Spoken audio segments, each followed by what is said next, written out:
പഴവും ഗോതമ്പ് പൊടിയും കൊണ്ട് ആവിയിൽ വേവിച്ച ഒരു സ്നാക്സ് തയ്യാറാക്കാം. അതിനായി 2 പഴമാണ് ഞാൻ എടുത്തിരിക്കുന്നത്. പഴം തൊലി കളഞ്ഞ് ചെറിയ കഷ്ണങ്ങളാക്കി അരിഞ്ഞെടുക്കാം. ഇതുപോലെ അരിഞ്ഞെടുത്ത പഴം ഒരു ബൗളിലേക്ക് മാറ്റാം. അതിനുശേഷം സ്റ്റൗ കത്തിച്ച് ഒരു പാൻ വെച്ച് 1 ടേബിൾ സ്പൂൺ നെയ്യ് ഒഴിച്ച് കൊടുക്കുക. നെയ്യ് നന്നായി മെൽറ്റാകുമ്പോൾ അതിലേക്ക് കാഷ്യൂ കിസ്മിസ് ഇട്ട് ചെറുതായി മൂക്കുമ്പോൾ അതിലേക്ക് എടുത്ത് വെച്ച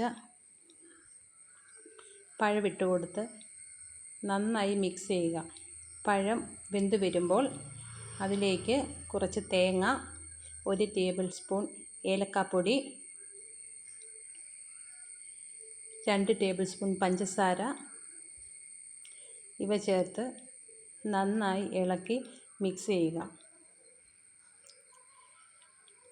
എല്ലാം നന്നായി മിക്സ് ആയതിന് ശേഷം അടുപ്പത്ത് സ്റ്റൗ കത്തിച്ച് കുറച്ച് വെള്ളത്തിലേക്ക് 1 കപ്പ് ശർക്കരയിട്ട് മെൽറ്റ് ചെയ്തെടുക്കാം. അതിനുശേഷം 1.5 കപ്പ് ഗോതമ്പ് പൊടി എടുക്കാം.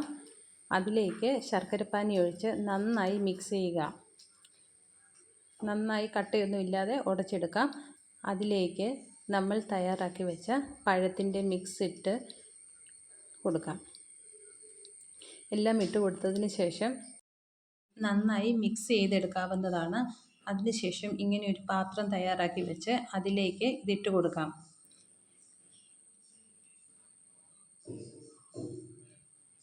ഇട്ടതിന് ശേഷം എല്ലാം ലെവൽ ചെയ്ത് എല്ലാ സൈഡിലും ഒരുപോലെ ആക്കി വെക്കുക.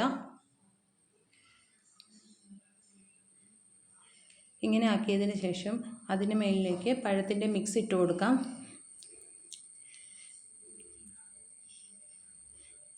ആവി പാത്രം അടുപ്പത്ത് വെച്ച് അതിലേക്ക് ഇറക്കി വെച്ച് ഒരു 25 മിനിറ്റ് അടച്ച് വെച്ച് വേവിക്കാം. സ്വാദിഷ്ടമായ പഴം ഗോതമ്പ് പൊടി സ്നാക്സ് റെഡി.